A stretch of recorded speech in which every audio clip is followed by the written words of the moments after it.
My house was built in 1904. It's a single-family home, wood frame setting on a concrete block foundation. I've been living there for about 12 years now. Of all the weird things that my siblings may have seen or heard in this house, this one event is my favorite. This happened to my brother. About 10 years ago, my brother and his best friends had started a garage band playing mostly Spanish rock, alternative music but in Spanish.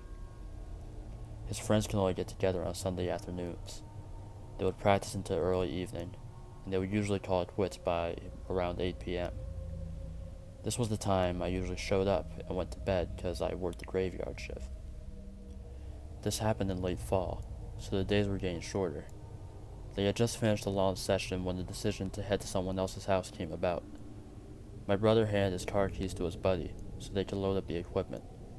Everyone had filed out of the basement, but the tricky part was that they needed to walk all the way to the back of the basement, out the back stairs, through the kitchen doorway, down the hall into the living room, and out into the front porch. Everyone was outside sitting in my brother's truck, waiting for him. My brother was walking up the back stairs when he remembered that he had left his pancakes in a to-go container sitting on a speaker in the basement. He made the decision to go back. Now the basement is not clean with full sight lines. There have been partitions made, and the boiler and main heating unit are right smack in the middle. So after my brother walks back, he is about to retrieve his food container, when out of the corner of his eye, he sees it. It's a shadowy figure, right at his peripheral vision. This feeling of dread and uneasiness washed over my brother. We'd been taught that if you were ever in the presence of a spirit or a ghost, and you had a bad feeling, to say a quick prayer or to curse at it. My brother chose the latter. He basically just told it, "Hey, fuck you. I don't have time for this shit." My brother started to walk to the back of the basement and briskly up the stairs, closing doors and turning off lights as he was walking out. The last light switch is on the opposite side of the front door.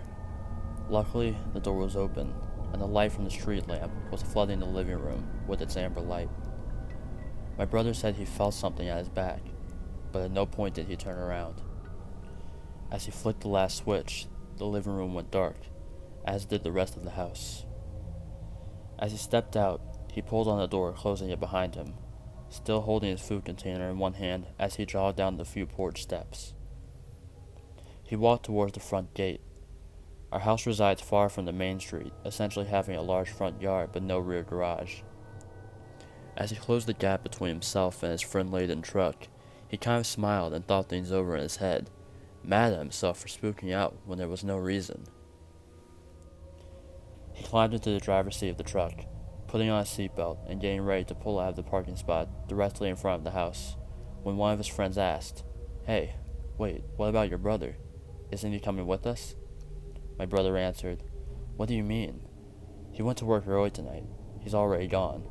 Do you see his car anywhere?" The next question they asked, "So, then who was walking behind you when you were leaving the house?" How did the princess take control of our message board, if only for a few seconds? It didn't make any sense. Our message board wasn't a video game. Our message board pulled all its information from the internet. The princess was already inhabiting a game at the same time. All the rules we thought we knew, all the things we thought kept us safe, had failed us. Could she have done this at any time? Could she maybe do it again? Were there any real limits to what she was capable of? We looked through all the data we collected. We tried to find some common thread we'd been missing. There must have been some way we could have known. There had to be more answers than what we were seeing. And there were. We finally realized the truth. It was so obvious. The princess had been in our message board the whole time. She was on every page. She was on every forum list. She'd been staring at us, watching us for years, and we never even saw it. She was the banner at the top of the forum. She was every screenshot we'd posted, every video we'd uploaded, and every piece of fan art we'd drawn. Every image of her is her, Every image of her, when observed, gives her power.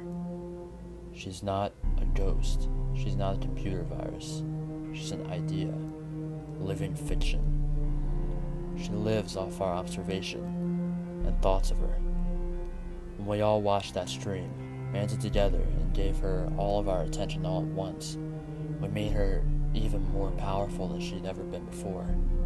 We made her strong enough to manifest through the images we posted on our message board and speak directly to us. We took down all the images. From what we speculate, it's enough to simply never look at them again, but we deleted them all just to be certain. However, it may already be too late for us. I've been losing contact with other members of the society. I can't tell if something's happened to them, or if they've simply gone into hiding. But at this point, only a fool when to consider the worst case scenario. I'm not completely heartless. I know she's fighting for her survival now. For her, being forgotten is death. She does what she does in the hopes of keeping her memory alive. To the end, perhaps, my telling her story to the world is a small act of mercy. Maybe the thoughts I've lent her will ease her pain somewhat. I don't know. But either way, that isn't why I wrote all this. What I've told you could put you in great danger, but it could also save your life. You're a target now, and in the months and years ahead, she may well come for you. But I've also given you all the knowledge you need to keep yourself safe. Do not try to fight her. Do not try to talk to her. Do not try to outsmart or trap her. Don't investigate. Don't try to understand. Don't try to be a hero. Don't try to be her savior. It's my sincere hope that I've given you all the answers you want, so you won't make our mistake and try to investigate further. There's only one thing you need to do to be safe. If you see her, turn off the game.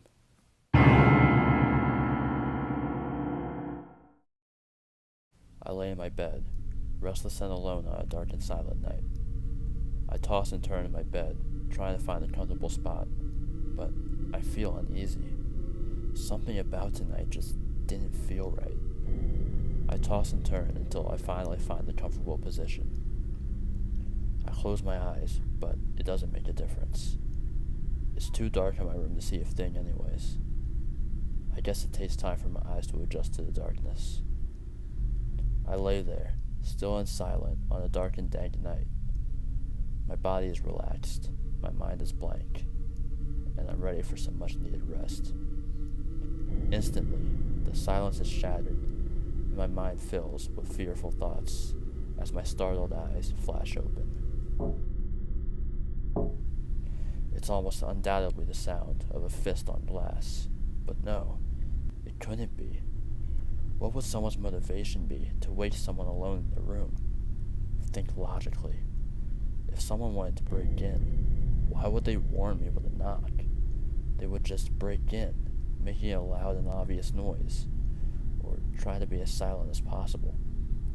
Why would they knock? Monsters don't exist.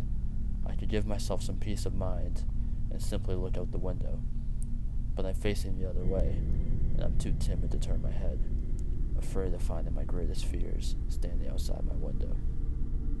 What could it be, though? Maybe a couple of birds flew into my window. No, that's too unrealistic. Could a group of kids be running around late at night, knocking on windows to get a few laughs? It's a possibility. Come to think of it, maybe it was my imagination. Maybe I heard the usual creak in the house and my paranoid mind has mistaken it for a knock. No, that definitely wasn't my imagination. Those damn kids are persistent. They don't want to quit until they get their reaction. Maybe some sick, twisted freak is standing outside, waiting for me to look so he can smash through and attack me. No, don't think that. Don't get paranoid.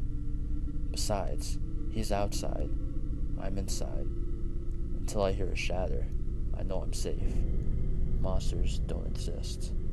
Besides, I haven't moved yet. Hopefully those kids will think I'm a heavy sleeper and leave me alone.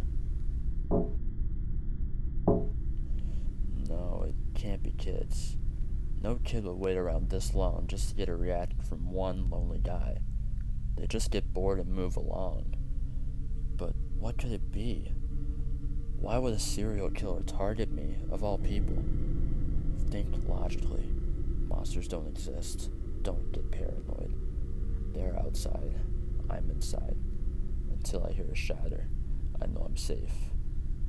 But if it's not a monster or some sort of killer, what could it be? Just pretend to be asleep, and maybe they'll go away.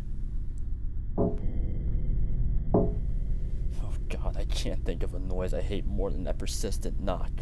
Please go away. Just leave me alone and let me be. There's no hope. It's going to get in here and do sick and horrible things to me. Inhale. Take deep breaths.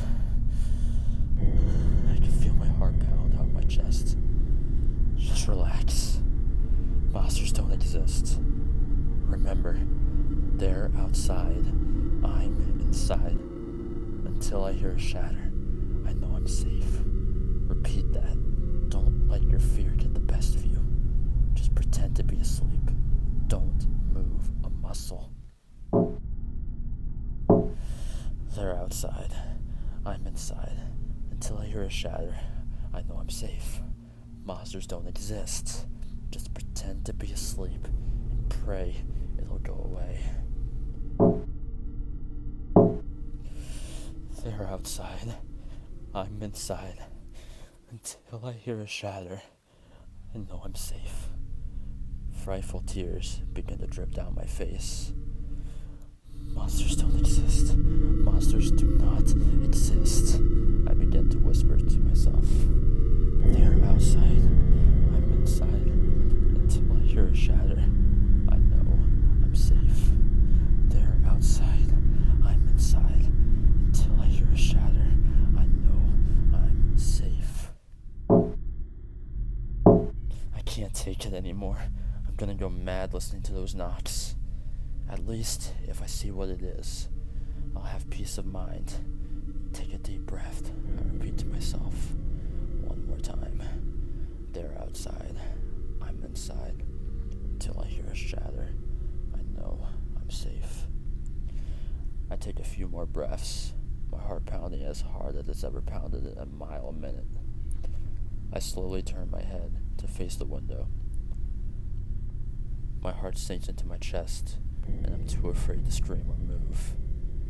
I turn my head to find a pale figure with beady black eyes staring through me and into my soul as a horrid grin creeps across its face.